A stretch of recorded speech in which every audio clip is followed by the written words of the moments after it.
Air India విమానం కాసేపటికే కుప్పకూలిపోయింది. వారికి అదే చివరి ప్రయాణంగా మారింది. ఒక్కసారిగా విమానం వైద్య వసతి గృహాలపై పట్టడంతో పెను విషాదమే చోటు చేసుకుంది. విమానంలోని ఒక్క యువకుడు మినహా అందరూ కాలి బూడిదయ్యారు. వసతి గృహంలో ఉన్న 24 మంది కూడా మృతి చెందారు.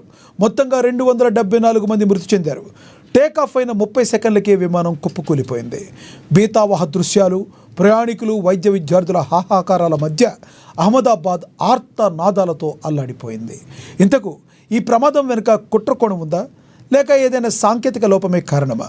పలువురు ప్రయాణికులు సైతం ఎయిర్ ఇండియా సర్వీస్ బాగోలేదంటూ కూడా పోస్టులు పెడుతున్నారు. మరోవైపు విమానంపై సైబర్ దాడి జరిగిందని, ఆపరేటింగ్ సిస్టమ్ హ్యాక్ చేశారని వాదనలు కూడా వినబడుతున్నాయి. ఇక ఏం జరిగింది? ఈ పెను ప్రమాదానికి గల ప్రధానమైన కారణం ఏంటి? ఇదే అంశం గురించి ఈరోజు చర్చను కొనసాగిద్దాం. చర్చలో పాల్గొనేందుకు మనతో సిద్ధంగా ఉన్నారు KV Prasad garu, Indian Air force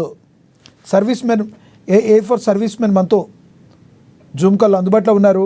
KV Gupta garu, Indian Air Force ex sergeant, ఈయన కూడా మనతో జూమ్ కాల్లో అందుబాటులోకి వస్తారు.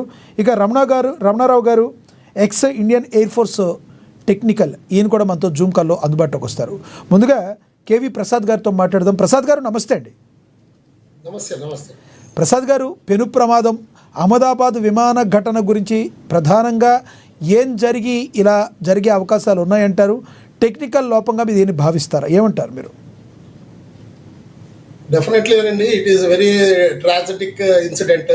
చాలా విషాదకరమైన దుర్ఘటన ఇది. మన భారతదేశ ప్రజలందరూ చాలా బాధతో మునిగిపోయి ఉన్నారు. విషయం ఏంటంటేనండి, ఫాల్ట్ ఎక్కడ అనేది మనకి ఇప్పుడు ఏదైనా స్పెక్యులేషన్స్ అయితే వస్తాయి, కానీ ఫ్యాక్ట్స్ అయితే మనం ఇప్పుడు ఏం చెప్పలేమండి ఇది జరిగిందని.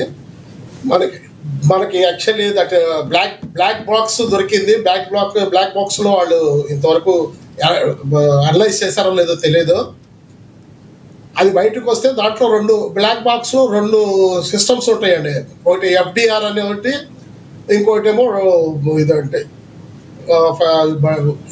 కాక్పిట్ వాయిస్ రికార్డర్, సివిఆర్ అని.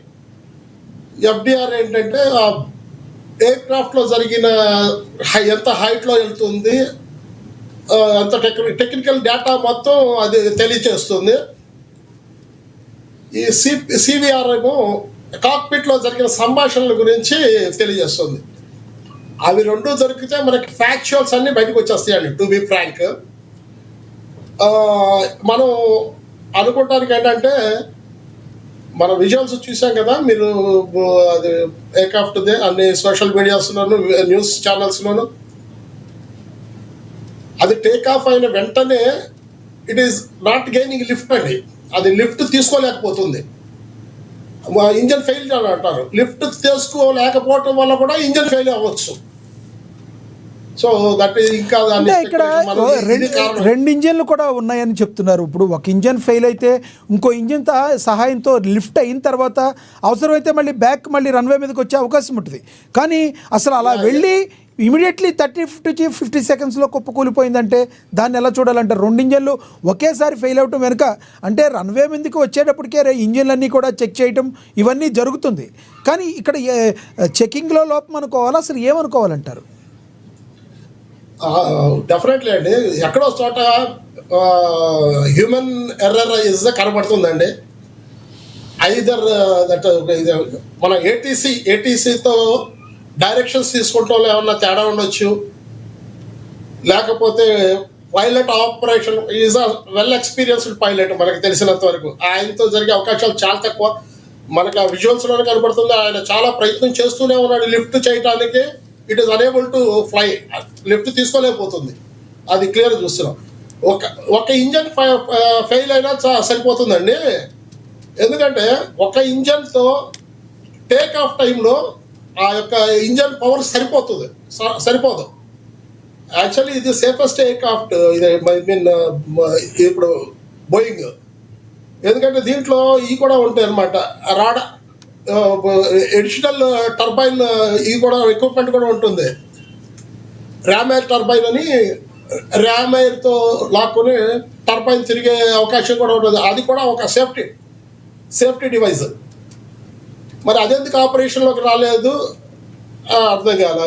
టేక్ ఆఫ్ అవ్వలేక అక్కడే రెసిడెన్షియల్ ఏరియాలో కూలిపోవడం అనేది చాలా అన్ఫార్చునేట్ అండి.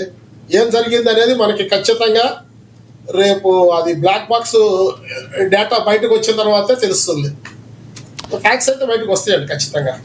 ఈ బ్లాక్ బాక్స్ ప్రధానంగా బ్లాక్ బాక్స్లో ఎలా నిక్షిప్తమై ఉంటుంది అంటారు? ఇది ప్రధానంగా బ్లాక్ బాక్స్ ఎందుకు అమరుస్తారంటారు? దానిలో బ్లాక్ బాక్స్ ఫ్లైట్లో జరిగే సంభాషణలు మొత్తం ఏం జరిగింది అనేది మొత్తం రికార్డ్ అవుతుందండి ఒక దాంట్లో. దాన్ని అంటారు కాక్పిట్ వాయిస్ రికార్డర్ అని.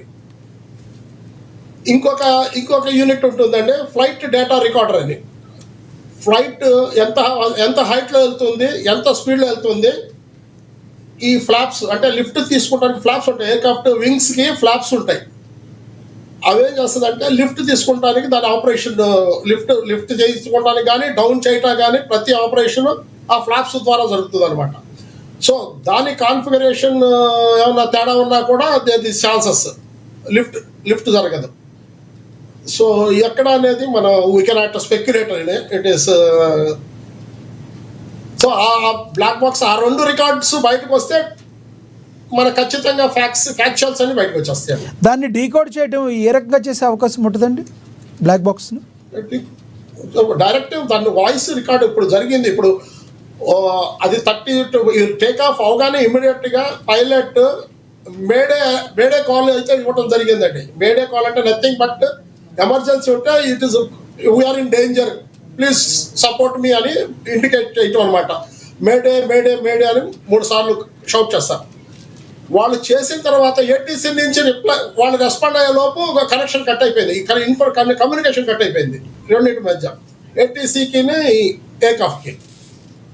సో దేనిపై మనకి అక్కడ తర్వాత దేని బి కంటిన్యూయింగ్ అక్కడతో మన కమ్యూనికేషన్ కట్ అయిపోయినా కూడా ఎయిర్క్రాఫ్ట్లో సంభాషణ ఇద్దరు పైలట్ల మధ్యలో సంభాషణ కానీ అక్కడ జరుగుతున్నాయి అన్నీ రికార్డ్ అవుతాయి. సో దానివల్ల కొంత ఇన్ఫర్మేషన్ వస్తుంది. అదేవిధంగా ఫ్లైట్ డేటా ప్రకారం అయితే ఏ ఇన్స్ట్రుమెంట్ ఎంత హైట్లో ఉంది, ఎంత స్పీడ్ ఉంది, ఏ ఇంజన్ ఫెయిల్ అయింది, ఏ ఇంజన్ రన్నింగ్లో ఉంది, తర్వాత ఏమైనా జరిగింది, ఈ రికార్డ్ అంతా ఫ్లైట్ డేటా రికార్డర్లో ఉంటుందండి. ఎఫ్డిఆర్ అంటారు దాన్ని. ప్రసాద్ గారు, ఇంకొకటి, ఎంతోమంది ఎన్నో ఆశలతో ఆ ఫ్లైట్ ఎక్కారు. కానీ ఏం జరుగుతుంది అనేది తెలిసే లోపే వాళ్ళ ప్రాణాలను కోల్పోవడం జరిగింది. విశ్వాస్ అనే ఒక వ్యక్తి మాత్రం ఇంత పెద్ద దానిలోంచి కూడా మరి అతను బయటపడటం జరిగింది. అంటే విండో సీట్ పక్కన ఉండడం వల్లనే అది అతను కాపాడగలిగారంటారా? ఎమర్జెన్సీ విండో పక్కన కూర్చోవడం వల్లనే అతను బతికాడంటారా? కారణం ఏంటంటారా? అతను బతకడానికి గల కారణం ఏమై ఉంటుంది అంటారు ఇంత పెద్ద దీనిలో? ఆయన కొంచెం స్పాంటేనియసిటీతో ఎమర్జెన్సీ విండోని ఏమైనా ఓపెన్ చేసి దూకేస్తాడని కూడా అంటున్నారండి. మనకి కరెక్ట్గా తెలీదు. ఆయన స్టేట్మెంట్ అలా ఇచ్చాడు మనకి. అది ఇక అదృష్టంగా భావించాలండి, లేకపోతే జీరో ఛాన్సెస్ ఉంటాయి. లాస్ట్ టైం అహ్మదాబాద్లో జరిగిన ఇన్సిడెంట్లో కూడా ఒకళ్ళు బతకటం అనేది అదృష్టమైంది. మరి రైట్ ప్రసాద్ గారు, మళ్ళీ వస్తాం మీ దగ్గరికి. మనతోటి కేవి గుప్తా గారు కనెక్ట్